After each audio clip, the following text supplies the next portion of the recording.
graduated, elevated. Now it's my time to shine, yeah, let's go. Major moves, power moves, take it to the top one time non-stop. Hello and welcome to Ph.D. Hardtalk. Thank you so much, Katie, for your time. Could you please introduce your research? Yes, thank you so much for having me.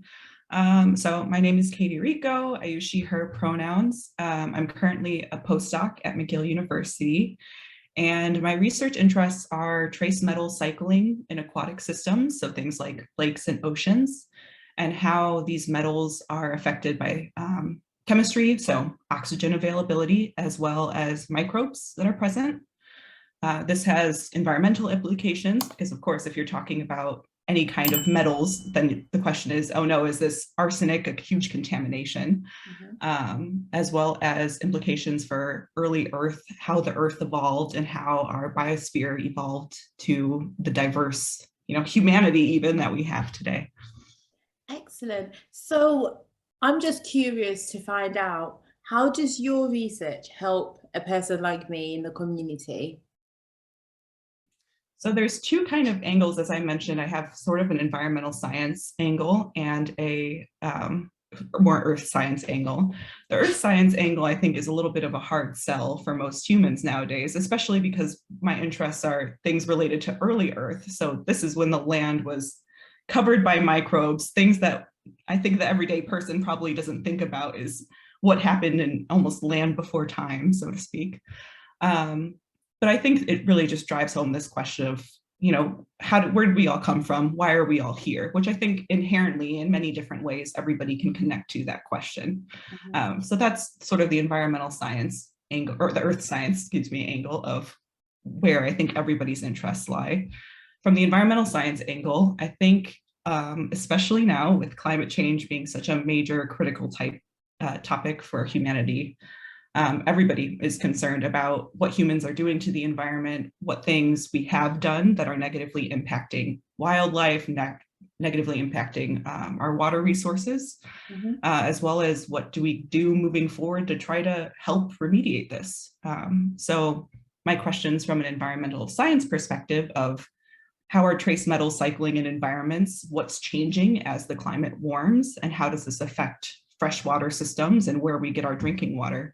These are all really inherently valuable questions for humans now. Okay, excellent. So in terms of, your PhD and then moving on to postdoc, what learnings do you have that you can share with the audience at home to say, do you know what, I went through A, B, C, D, and this has taught me to do A, B, C, D. It may not be fit for purpose for you. However, I think it would be beneficial to hear A, B, C, D. What advice do you have? I think my biggest advice, which was also the major thing that I learned during the transition, was just to not be afraid from growing, from expanding your toolkit in terms of skills you're gaining through research, as well as through teaching or through mentorship, as well as to not be afraid to grow in just the sense of putting yourself out there, right? Making yourself available for new opportunities, to connect with new people, to learn new things.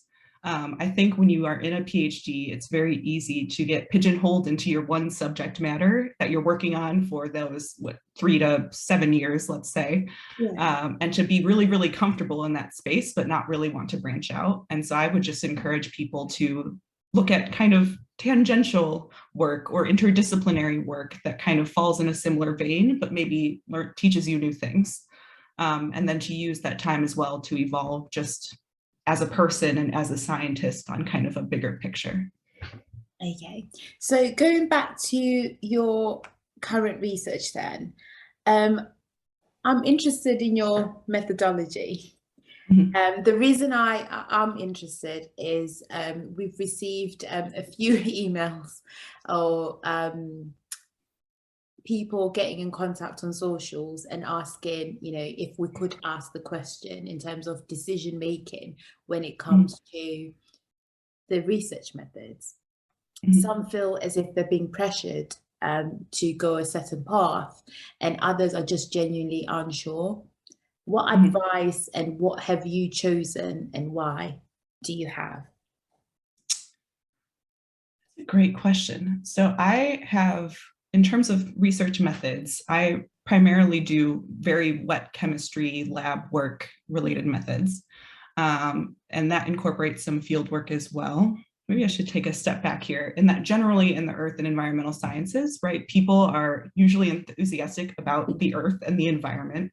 So that involves a lot of going out and taking all kinds of samples in all kinds of different environments, whether that's just walking outside and taking some soil from your backyard, or whether that's traveling to Antarctica and getting an ice core. So a huge breadth, right, in what somebody is comfortable with maybe doing. Personally, I am not an outdoorsy person. So I have instead opted to make sure that the tool or the skills that I'm learning along the way of my research journey have mostly been focused on lab work and doing things that I am personally comfortable with.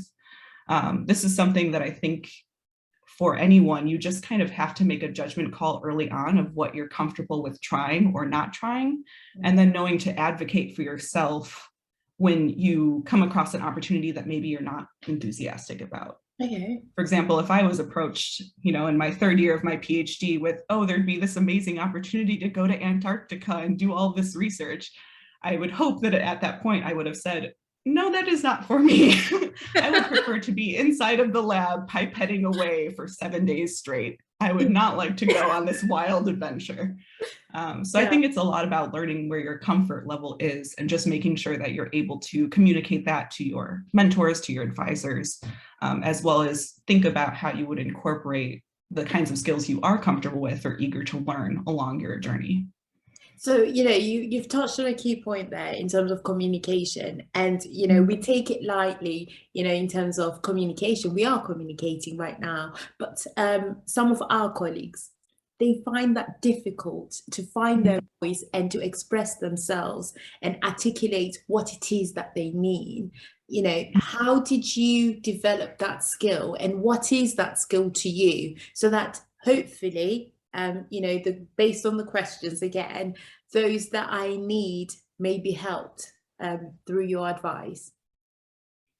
So I think I'm still learning these skills. I was actually thinking about this quite a bit this morning, is that I think my evolution as a scientist has coincided with my own personal evolution of becoming more confident in myself and knowing what I'm interested in, what I'm comfortable with, and what I want to do, and then gradually learning how to advocate for myself.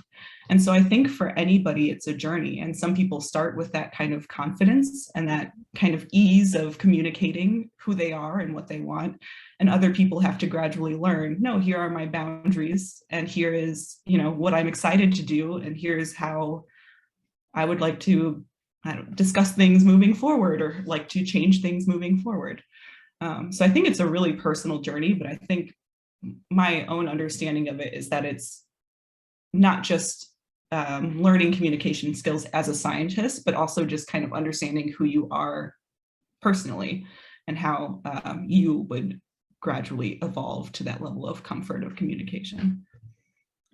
Thank you. So there's one more question, maybe a few, that we've received as well, which is, they feel under pressure to publish. They're still doing their PhD.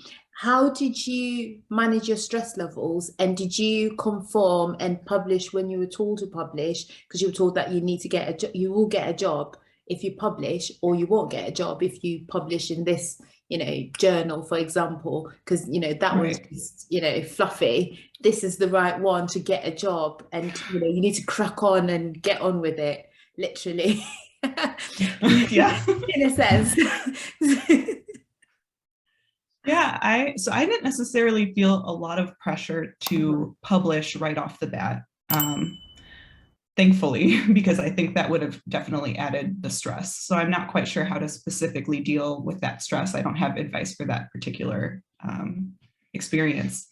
However, part of my journey was understanding, even just learning how to write and how to write efficiently. And this is still something I am continuing to learn every day.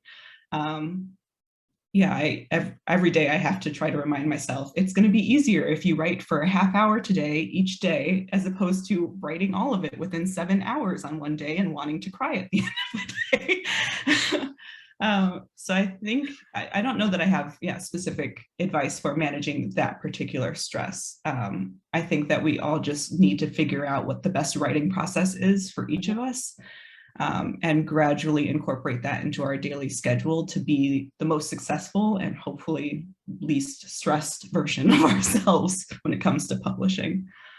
Okay, so again, you touched on some key things that I'm interested in, and that is managing your time. Essentially, we don't write for 7 hours. You know, if you can only do an hour, that's all you can do. So what advice do you have on that? Because, you know, if you go on Twitter right now, I'm sure if you look at what's being documented on there, you will find a few of our colleagues who will say, you know, I feel like I haven't done loads today because I've only typed, you know, one paragraph or one sentence, and, you know, I'm really stressed out about it. How can I help myself? What advice do you have for them? Because you've finished a PhD, so you're a doctor.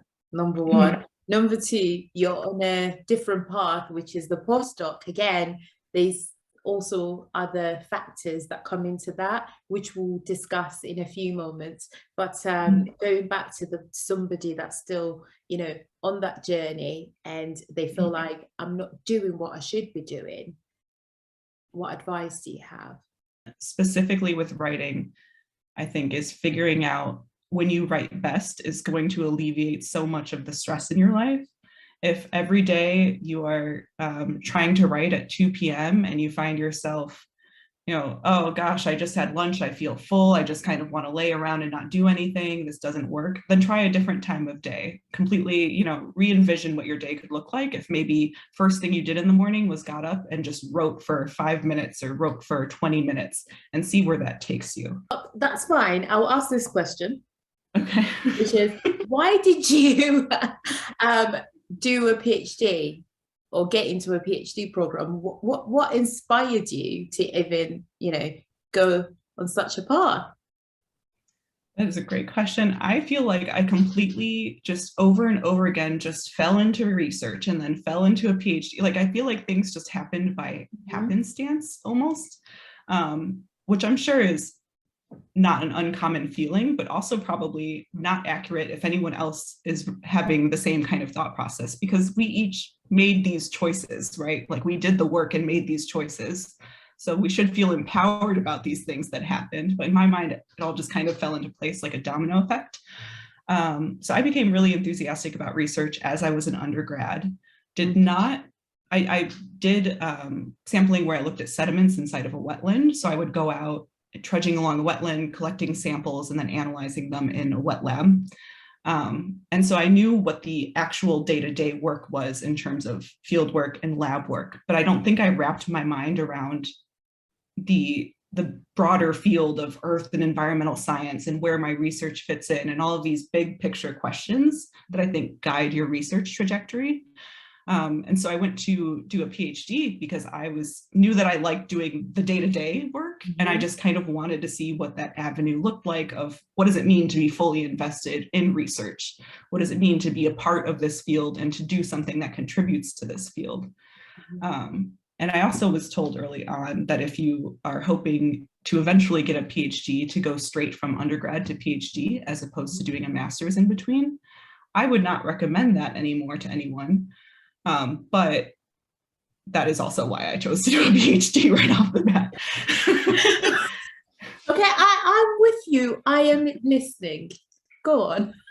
Yeah, so I think that the reason I was recommended that is because I had undergraduate research experience.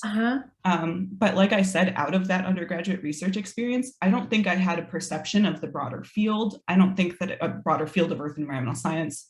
I don't think that I had a great understanding of my own personal work ethic if I wasn't given the structure of classes, right? And of like, these are the hours that I will be doing research or working at the cafe I was working at.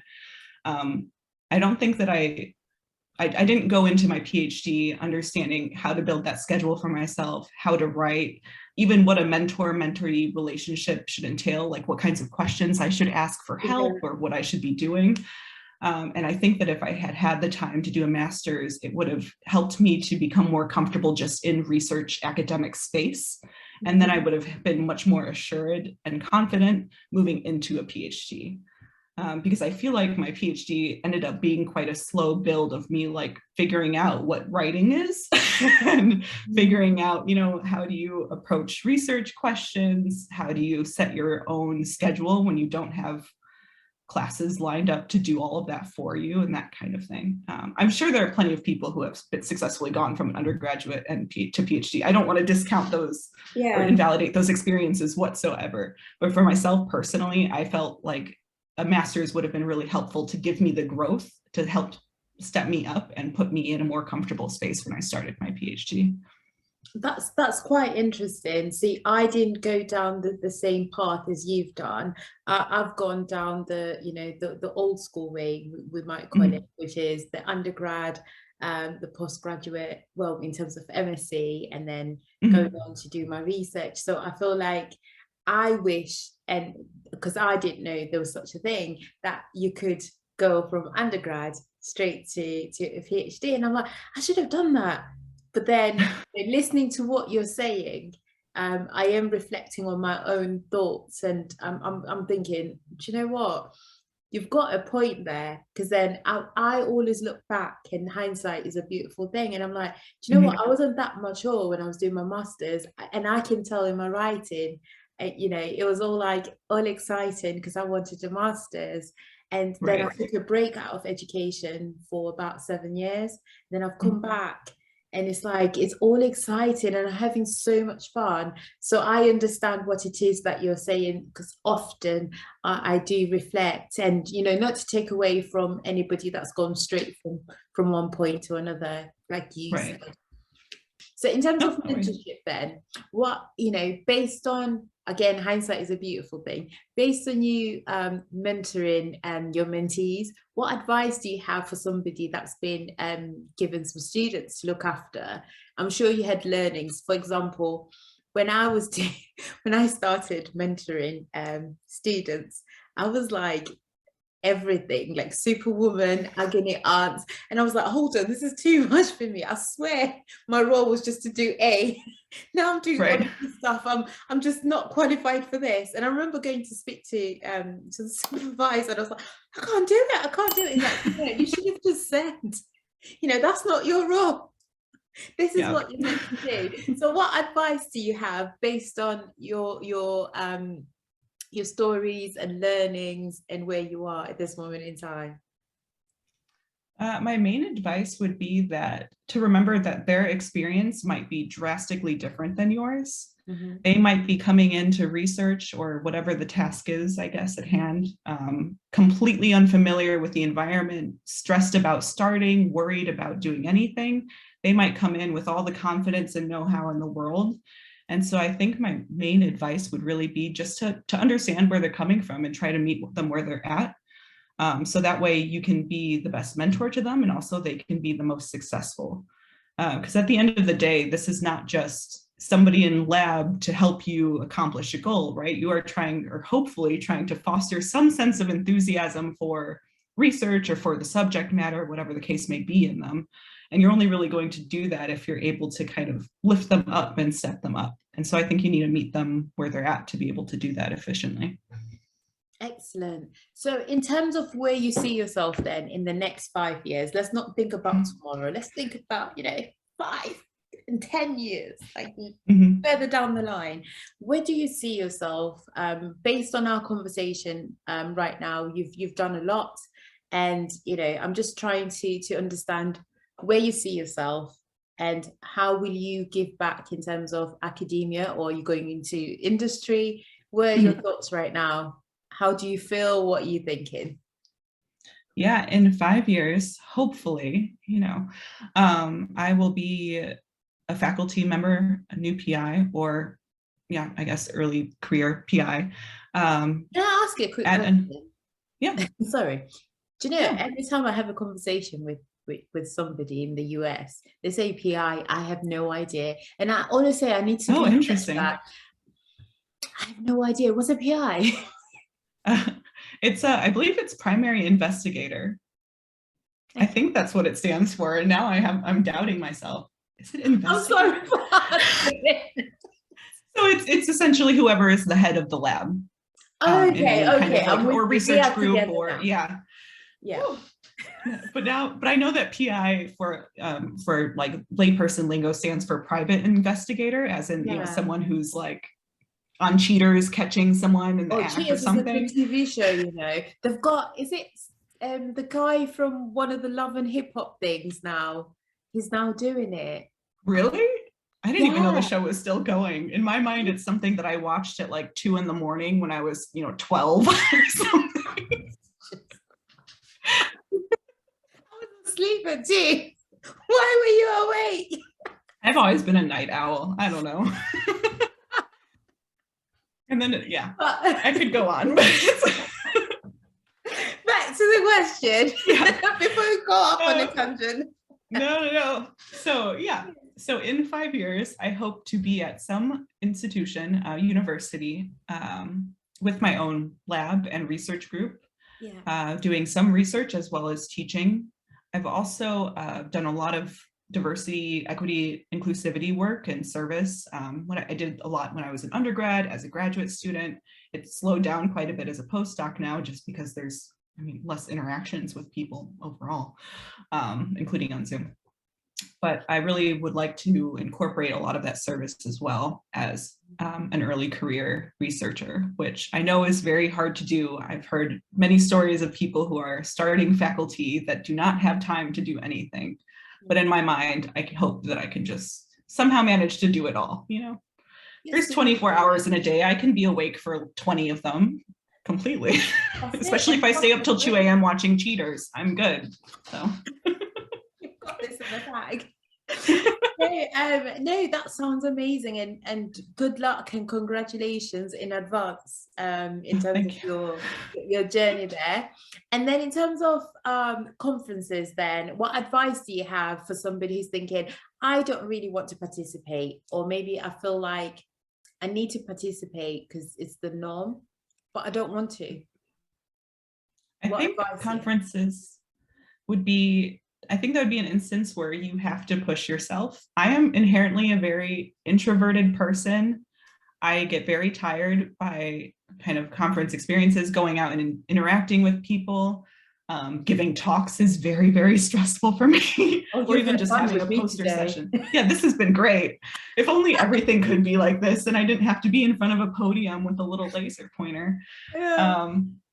But I think that's an instance in which you do need to push yourself, even if it's just for, one extra meeting with someone that you wouldn't have planned otherwise. Like try to select, I prefer an oral presentation over I prefer a poster. Push yourself just a little bit to gradually build that comfort in those experiences, and then just drink a lot of caffeine to get you through. I live on caffeine, so I know what it is that you're saying. So yeah, stay on that stuff. I think it's the Kenyan beans. They're really, really good. Roasted, wake you up, literally. They're the way forward. But in terms of one of the last few questions, looking at yourself right now, and thinking of the third generation from yourself, what advice do you have for them, for somebody who's thinking, oh my gosh, there is social media, people are charging, such and such an amount to be an influencer. Why would I want to go down that path? Or someone who feels like they're being pressured by their family to stay in education because their family believes that that's the passport in terms of changing, their family fortunes, be it from poverty or be it from, stereotype or whatever it is. And then you have another group that's just unsure. What advice do you have for these 3 different groups? I think my advice for all of them is the same, which is just that you have to build your own happiness at the end of the day, right? So you have to make whatever choice will make you happy. Or if you are in a position that you're not happy, you need to hopefully you're able to make the choice to leave or to adjust it in a way that will bring you some sort of happiness.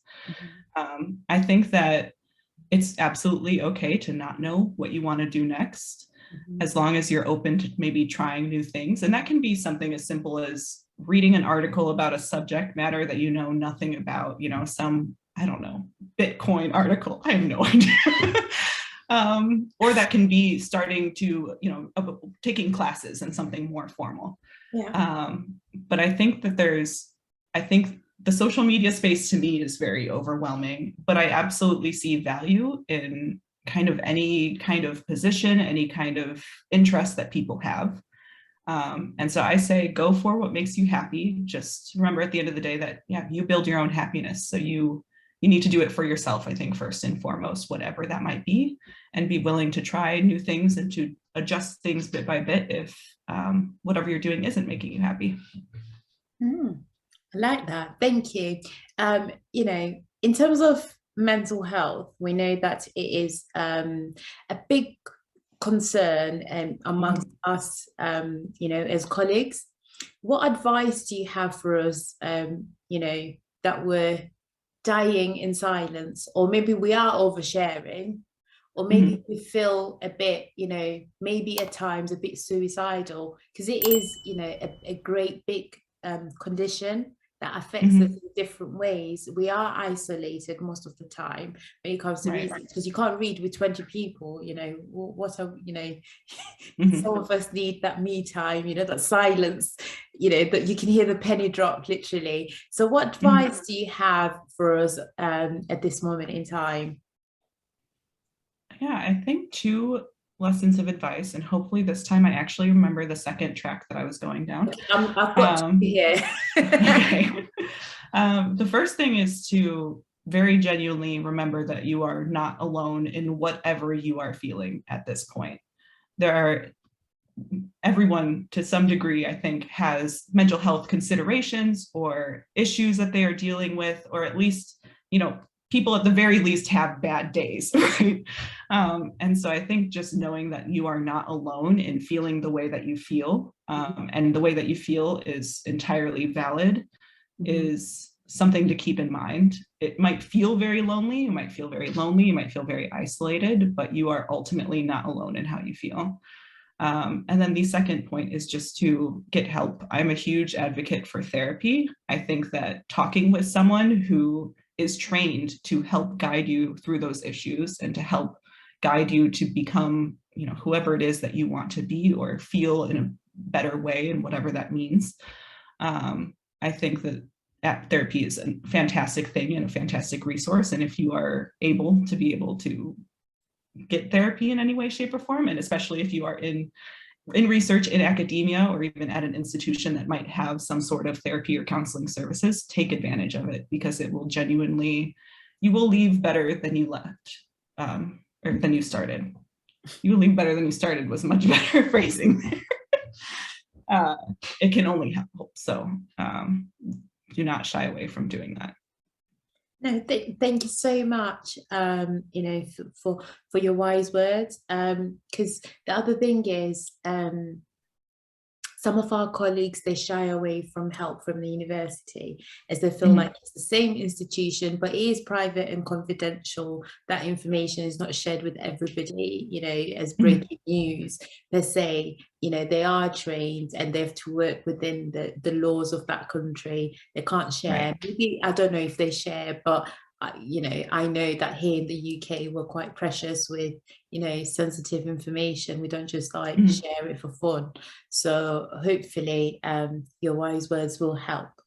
So I've got the last question. I hope you're excited. Okay.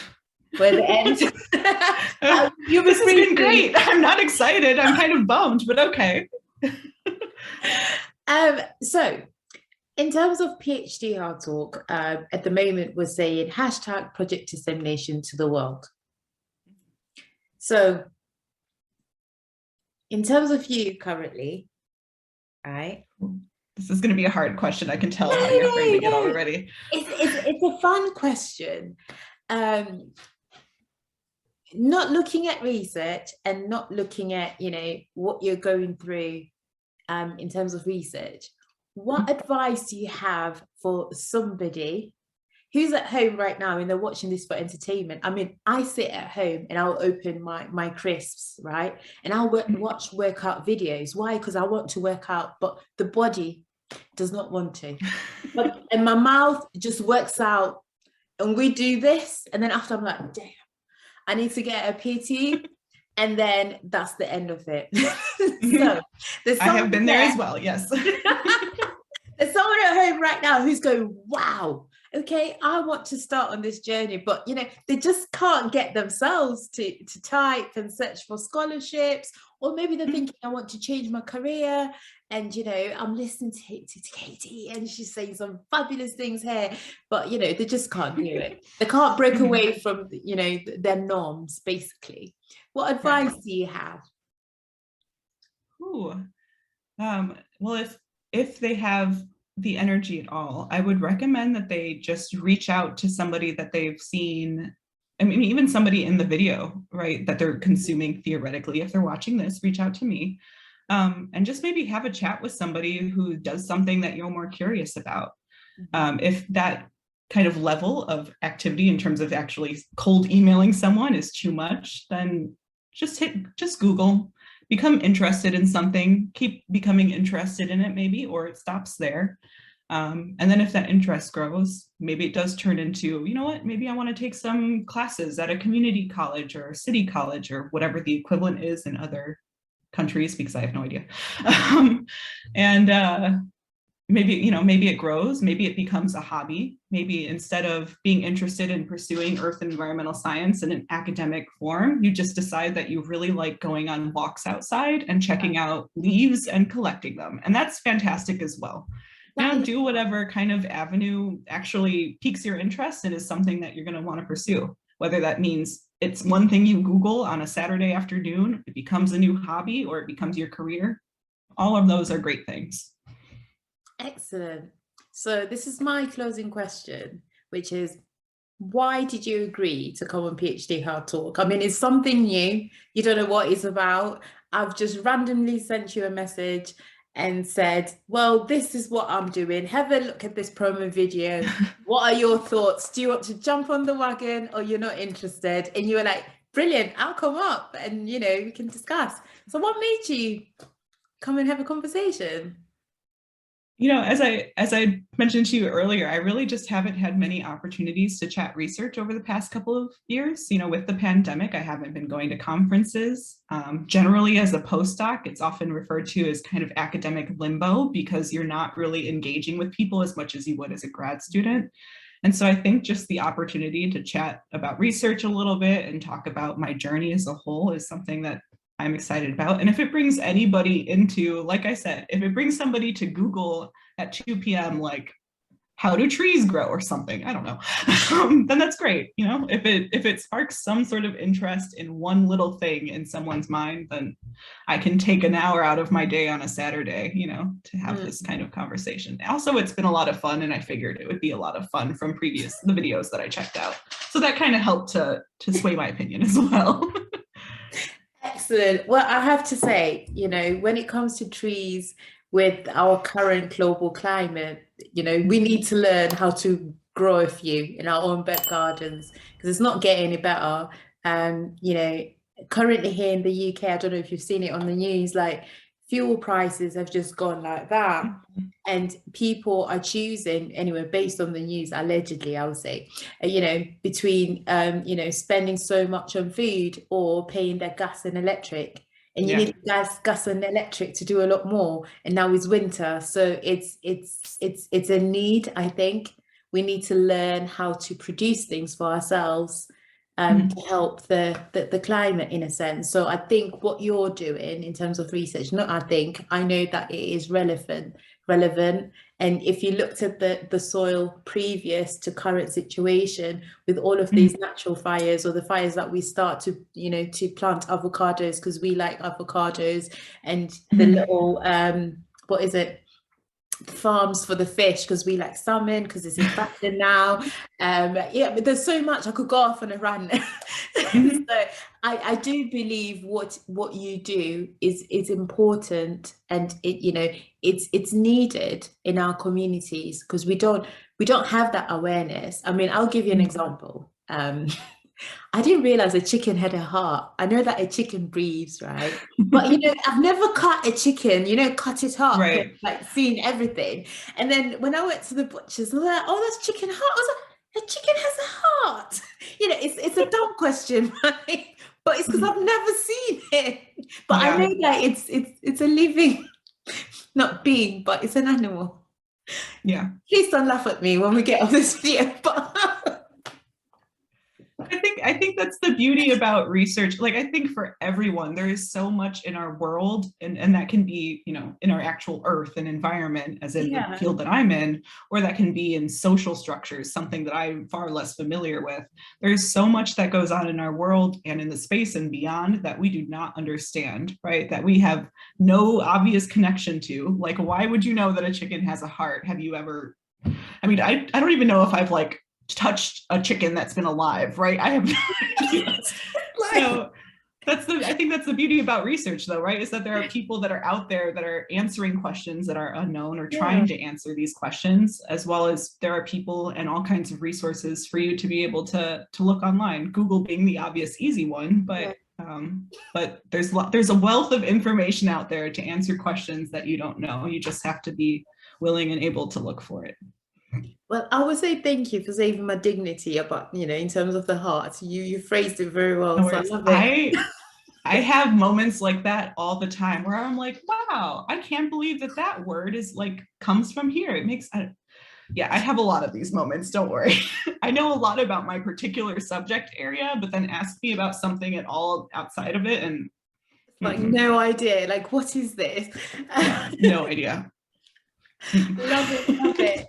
Thank you so much for having a discussion with me about your life journey throughout, your PhD and onto your postdoc and where you're looking at in terms of future. So thank you so much. And if you want to get in contact with Dr. Katy, I have to make sure I say that right, please look at the bottom. There'll be a few links in terms of LinkedIn, Twitter, IG.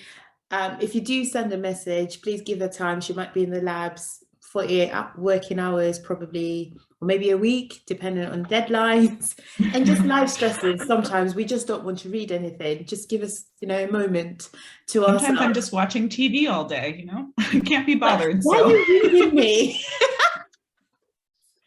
I am busy just watching TV. Leave me alone. Thank you so much. It's been fun. So have a wonderful day today. You too. Thank you so much. Thank you for all of your fantastic questions. This has been so much fun. Elevated. Now it's my time to shine. Yeah, let's go.